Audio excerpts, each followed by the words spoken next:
Furniture restoration આજકાલ બહુ જ મોટો કારોબાર બની ગયું છે. અચાનક જ ઢગલાબંધ પ્રોડક્ટ્સ માર્કેટમાં મળવા માંડ્યા છે. અમે ડિઝાઇનર આફતાબ સૈફ સાથે આ નવા ટ્રેન્ડ વિશે વાત કરી.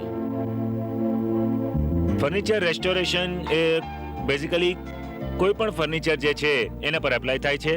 અગર ફર્નિચર પુરાણું છે, તમારું પોતાનું હોય કે તમે બહારથી ખરીદ્યું હોય, પુરાણી ચીજોને નવી બનાવવી અને નવી બનાવતી વખતે એ ધ્યાનમાં રાખવું કે જેવી હતી ઓરિજિનલી બરાબર એવી જ દેખાય. દુરસ્ત થયા બાદ એને જે રેસ્ટોરેશન કહેવાય છે. હવે રેસ્ટોરેશન જે છે એ તમે પોતાના ઘરની કોઈ ફર્નિચર પીસ લઈ લો, કેવી રીતે પણ બનાવો, લાકડાનું બનાવો, પ્લાયવુડનું બનાવો, કાચનું હોય કે લોખંડનું હોય. લોખંડનું જો તૂટી ગયો તો એને એક વેલ્ડ કરાવો, ઠીક રીતે વેલ્ડ કરાવો. જાણી લો કે પહેલા કેવો હતો એ પીસ, બ્લેક કલરનો હતો કે હવે વ્હાઇટ છે તો વ્હાઇટ જ હતો, પોલિશ હતું, પોલિશ પર હવે ઢાળ ચડાવી દીધો છે કે જેવો હતો એવો જ છે.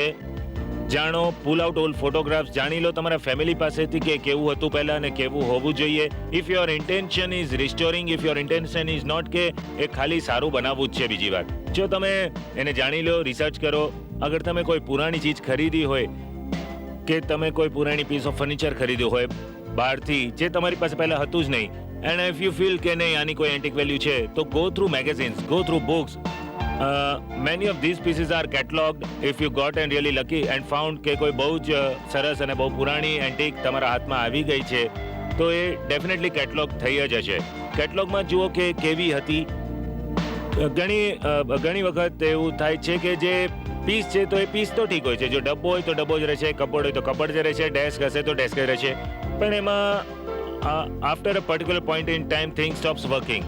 હેન્ડલ નીકળી આવ્યું છે કે હિન્જીસ નથી ચાલતા કે પછી કોઈ ચેનલ બરાબર કે ડ્રોર બરાબર બહાર નથી નીકળતું, તો લોકો શું કરે છે કે એ સમયે જે મોસ્ટ પ્રેક્ટિકલ હોય અથવા જે કન્વિનિયન્ટ જે અવેલેબલ ચીજ હોય છે હાર્ડવેરની, તો એનાથી એ રિપ્લેસ કરી દે છે.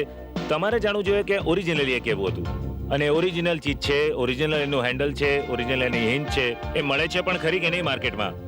ખૂબ શોખીન જો તમે મારા જેવા હો તો તમે બનાવડાવશો એને, અને જો નહીં મળતી હોય તો will first try and source it. Source કરીને પણ જો નહીં મળતું હોય તો પછી એને બનાવડાવશો exactly the way it was, અને પછી એ ચીજ પર જાણી લો કયું ફિનિશ હતું. બહુ વખત તમને એવું પણ જોવા મળે છે કે પીસીસ જે હોય છે માર્કેટમાં કે પેઇન્ટેડ હોય છે, વ્હાઇટ પેન્ટ હોય છે, બ્લુ પેન્ટ લાગેલો હોય છે, ગ્રીન પેન્ટ લાગેલો હોય છે. ઓરિજિનલી એ કલર એનો હતો નહીં. They were not meant to be that way, they were probably meant to be polished અને kept in their natural state.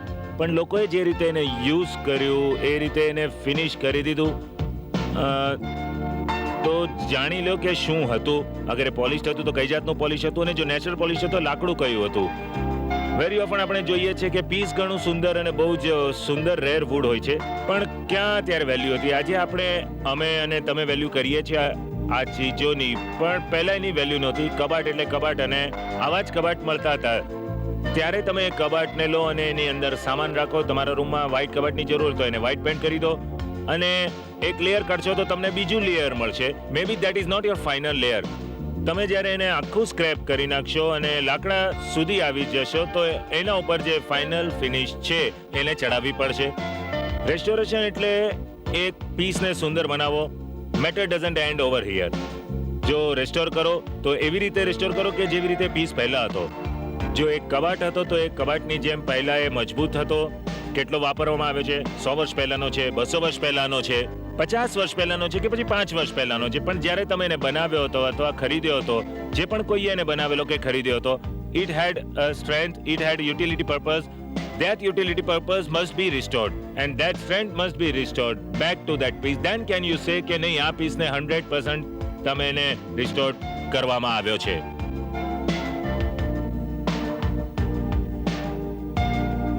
આ જે પુરાણી વસ્તુઓ છે એની વધુ લોકોને વેલ્યુ ઘણીવાર હોતી નથી, તો લોકો બહુ જ પાણીના ભાવમાં વેચી નાખે છે. ઠીક છે, તમે જો ડાયરેક્ટલી સોર્સ પાસેથી ન ખરીદી હોય એ પીસ તો કઈ ડીલર પાસેથી ખરીદો. ડીલરને એની વેલ્યુ હોય છે. ડીલર થોડું ઘણું માર્કઅપ રાખતા હોય છે, પણ what I M trying to say is કે જો તમે પીસ હોય એ એટલો મોંઘો વેચાતો નથી. પુરાણી ચીજોની જેમ જ એના દામ હોય છે, લાઈક એ સેકન્ડ હેન્ડ વેલ્યુ. તો તમને ત્યાં તો એડવાન્ટેજ ગેઇન કરી લીધો છે કે તમે જે પીસ ખરીદ્યો છે એ ઓછી કિંમતમાં ખરીદ્યો. જો બનાવવા ગયા તો બહુ જ મોંઘો પડે. તો અગર જો એના પર થોડો ખર્ચો થાય તો પણ it works out. End of the day it's worthwhile થાય કે થોડો ઘણો ખર્ચો થાય. પણ જરૂર પણ નથી કે તમારે ખર્ચો કરવો પડે. અગર તમારે એને બિલકુલ રિપોલિશ કરવું પડે તો અગર તમારે ફર્નિચરને બનાવ્યો હોય અને એને તમારે પોલિશ કરવું પડે તો આને ફક્ત સ્ક્રેપ કરવાની જરૂર છે. તો એને ખાલી સ્ક્રેપ કરી દો, પછી એના પર પોલિશ ચડાવો. You might get luck, you might get પીસો જે બહુ જ ખરાબ હાલતમાં નથી અને એના પર ફક્ત થોડું ઘણું કામ કરી દો તો એ પીસ રેડી છે. તમે 72 થી 72 ચીજ ખરીદીને પણ મેક શ્યોર કરી શકો કે ઇટ ટર્ન્સ આઉટ વેલ. જે ફર્નિચરનો પીસ તમે ખરીદ્યો છે એને તમે રિસ્ટોર નથી કરી રહ્યા. જો તમે એને બરાબર કરો તો એને રિજોવિનેટ કરી રહ્યા છો. તો અગર તમે એમ કહી રહ્યો કે એના પર તમે આટલી બધી ફરચી ચડાવી, તમે આટલું સ્ક્રેપ કર્યું અને આટલું હલાવી દીધું તો આ ફર્નિચર કમજોર થઈ ગયો, આ પીસ કેટલો ચાલશે, કેટલું ટકાઉ રહેશે, નહીં રહે, તો એ વાત ખોટી છે. તમે એટલી મહેનત આ ચીજ પર કરી રહ્યા છો કે યુ વિલ મેક શ્યોર કે આ દુરસ્ત રહેશે, મજબૂત થશે. જો તમે એને સ્ક્રેપ કરશો અને ઉપરનું જે લેયર છે એને તમે કાઢશો તો you are getting to the heart of the matter. You are only increasing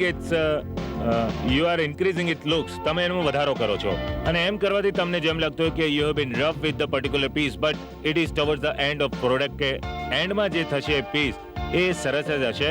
એની જે મજબૂતી છે એ તમે પાછી લાવશો. તો એના પર કામ કરવાથી કોઈ પણ ચીજ તમે વધુ જોશો તો આજે એટલી કારીગરી નથી દેખાડી શકતા આપણે. પણ પહેલાના જમાનામાં જે ચીજો બનતી હતી એ સોનું કહેતા હતા અને સોનું છે. એની મજબૂતી તમે ડાઉટ ન કરી શકો. બહુ જ મજબૂત હોય છે એનામાં. જો તમે એના પર કેટલું કામ કરો એટલું કરાવો. અગર એ 100 વર્ષ ચાલી છે અને જો તમે એની વેલ્યુ કરો છો, જો તમે દુરસ્ત કરો છો તો ઇટ્સ એક્સપેક્ટેડ કે તમે એને 100 વર્ષ સુધી વધુ ચલાવી શકશો.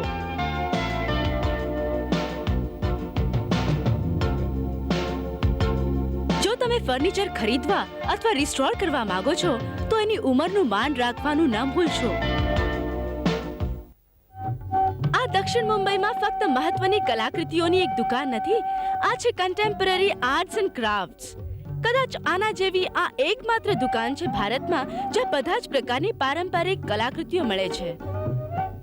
આ 30 કે 33 વર્ષો પહેલાની વાત છે.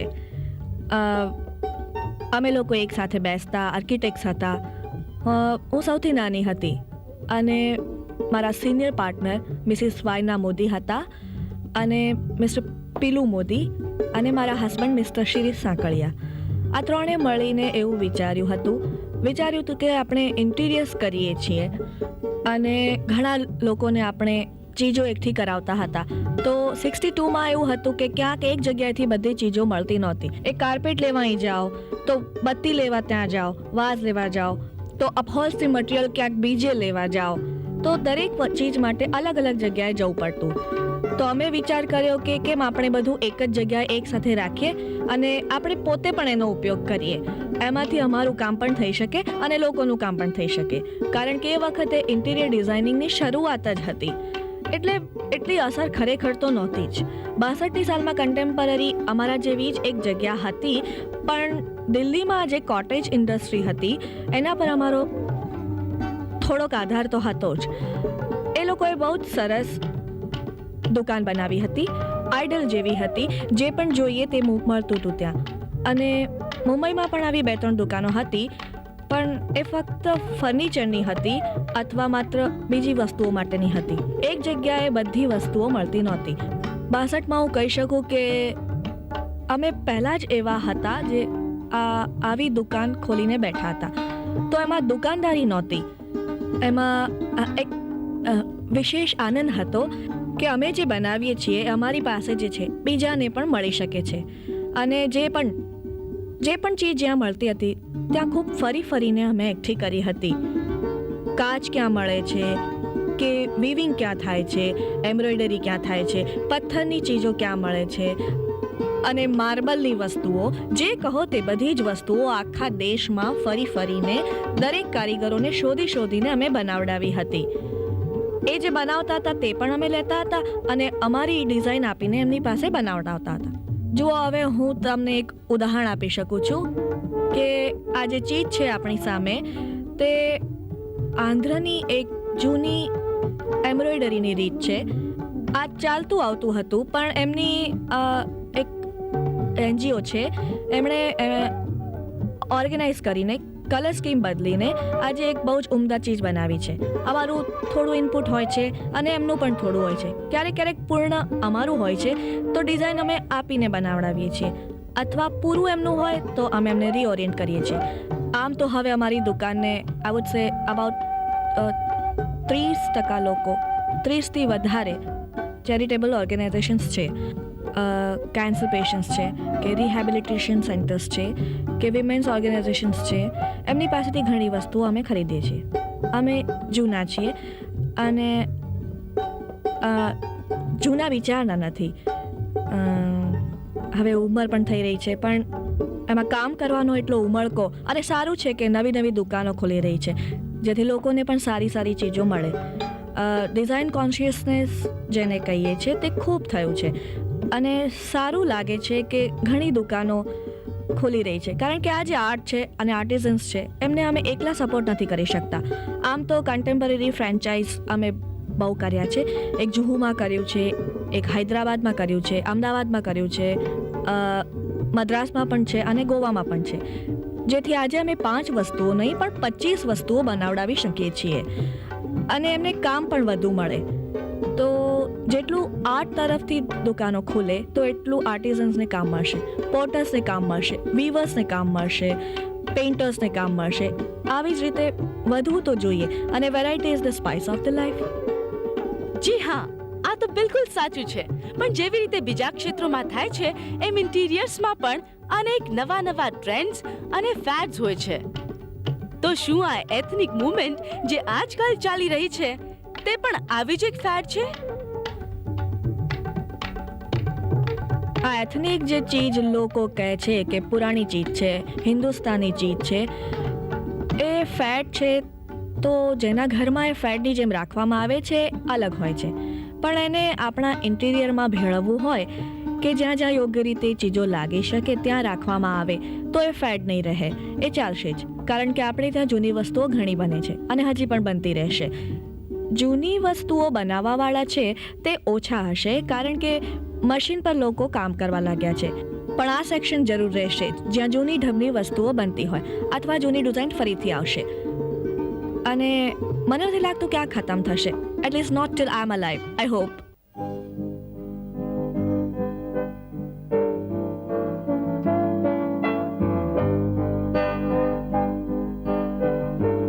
જેમ એક જૂની કહેવત છે કે સમય કોઈને માટે રોકાતો નથી. જે હતું એ ફરી નથી થઈ શકતું અને જે છે તે પણ બદલાઈ જશે. પણ સુભાષ કુટીનોએ બહુ પહેલાથી નિશ્ચિત કરી લીધું હતું કે જ્યાં સુધી એમના ઘરનો સવાલ છે, ઓછામાં ઓછું એની બદલાઈ જતા રોકવા માટે એ સમયથી પણ લડી લેશે.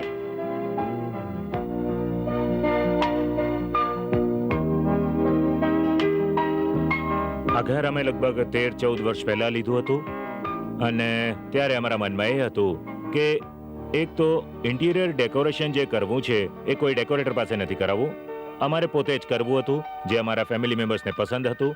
અને ત્યારે એ પણ ખ્યાલમાં રાખ્યું હતું કે આજકાલ બજારમાં ક્યારે પણ બજારમાં મટીરિયલ્સ આવે, નવા નવા મટીરિયલ્સ આવે, જેમ કે ફ્લોરિંગ, સેનિટરી વેર્સ, લેમિનેટ્સ વગેરે વગેરે, જે 1-2 વર્ષ પછી જૂના થઈ જાય છે.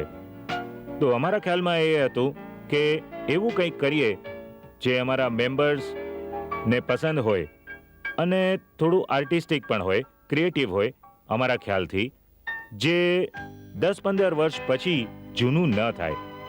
ફક્ત કોઈ અપોલ્સ્ટ્રી બદલી લઈએ કે કોઈ પેઇન્ટ કે કંઈક નાનું મોટું જરૂર પડે તો બદલી લઈએ તો કંઈક નવું થઈ જાય.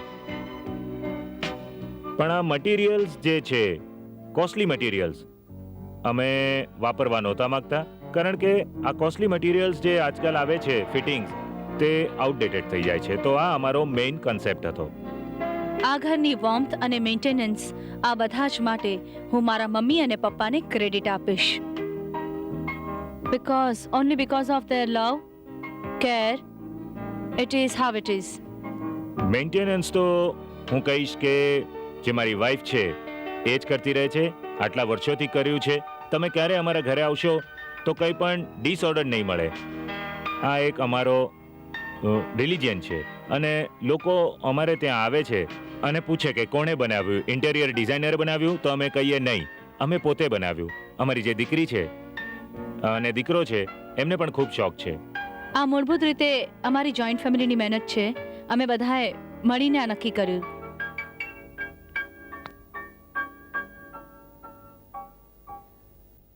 આજે એમની દીકરી એના પોતાના ઘરને વસાવવા તૈયાર છે. અમે એને પૂછ્યું કે શું તે પણ એના પિતાનું જ અનુસરણ કરશે કે હવે લગ્ન થઈ ગયા છે. હવે નવા ઘરમાં જ્યારે શિફ્ટ થઈશું તો કહે છે ને કે બાળકો પિતાના જ ફૂટસ્ટેપ્સ પર જતા હોય છે.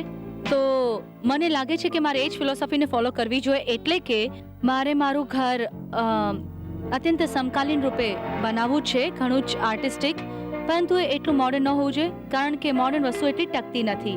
ટ્રેન્ડ હંમેશા બદલાતી રહે છે, એમાં બદલાવ આવે છે. So I think I like to stick to the philosophy of being permanent. મેં વિચાર્યું છે કે એક વાઇફ અને જે મકાન જે છે અમે બનાવડાવ્યું છે ત્યારથી એ છે પ્લેસ ઓફ વોર્મથ. અમે ચેન્જ નહીં કરીએ, બાકી તો ચેન્જ કરશું. જે રીતે અલગ રીતના લોકો હોય છે એ રીતે અલગ અલગ ઘર હોય છે. કોઈ પ્રેક્ટિકલ, કેટલાક કે જેમાં લેટેસ્ટ ટ્રેન્ડ્સ હોય, કોઈ શાનદાર, આધુનિક કે પારંપરિક, અથવા પોતાની જ અનોખી ફિલસૂફી પર કાયમ રહેનારા કુટીનો ફેમિલીનું ઘર. એ પોતાના ઈરાદામાં ક્યાં સુધી સફળ રહે છે એ તો સમય જ કહેશે.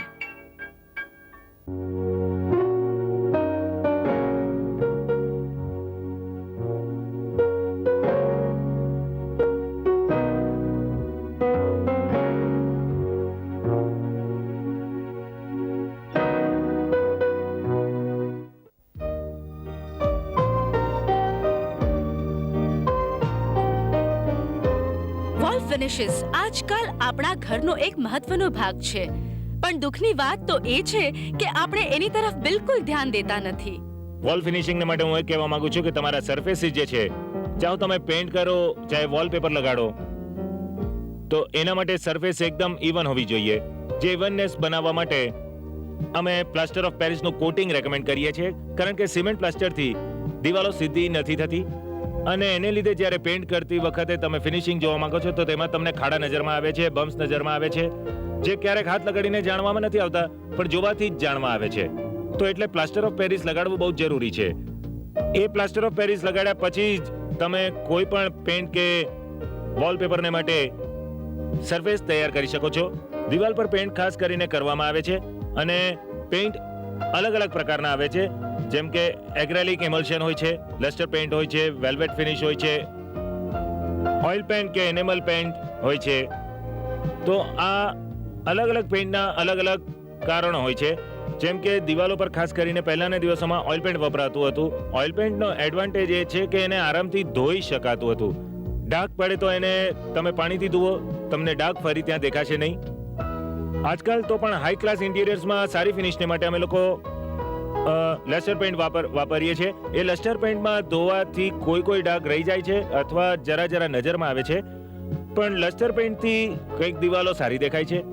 પેન્ટ્સમાં સરફેસીસ ચેક કરવા બહુ જરૂરી હોય છે, કેમ કે જ્યારે પ્લાસ્ટર ઓફ પેરિસ કરાય છે પાછળનો સરફેસ સિમેન્ટનો હોય છે અને જો એ સરફેસમાં ક્રેક હોય તો એ ક્રેક ફરીથી દેખાવા લાગે છે પેન્ટ થવા બાદ. પેન્ટર લોકોને આ એક બહુ આદત હોય છે કે પેન્ટ કરતી વખતે જો ક્રેક દેખાય તો એ લોકોને લાંબીથી ભરી દે છે. એમને દેખાતું નથી કે લાંબી થોડા સમય પછી ફરીથી ક્રેક થઈને ક્રેક તો દેખાઈ જ આવશે. એટલા માટે આર્કિટેક્ટ્સ અને ઇન્ટિરિયર ડિઝાઇનર્સને ખાસ કરીને ધ્યાન રાખવું જોઈએ કે સરફેસ પેન્ટર લોકોના હાથમાં જાય પહેલા બધા જ ક્રેક્સ રેક્ટિફાઈ કરી લેવા અને પછી એમના હાથમાં દઈ શકાય. કલર્સનો ઇન્ટિરિયરમાં બહુ મોટો ફાળો હોય છે અને કલર્સથી જ તો જીવંતપણું આવે છે. ડાર્ક કલર્સ પણ જરૂર ઉપયોગમાં લેવા જોઈએ અને એના માટે કોઈ કેરેક્ટર ઓફ સ્પેસ પણ જોવામાં આવે છે. એ હોવું બહુ જરૂરી છે. ડાર્ક કલર્સ યુઝ કરવા માટે ખૂબ જ બોલ્ડનેસ હોવી જોઈએ અને એ આજકાલના આર્કિટેક્ટ્સ નહીં, કારણ કે ક્લાયન્ટ્સ પણ યુઝ નથી કરવા માંગતા. ખાસ કરીને they want to play quite safe, therefore mostly you will find interiors being used in light colors.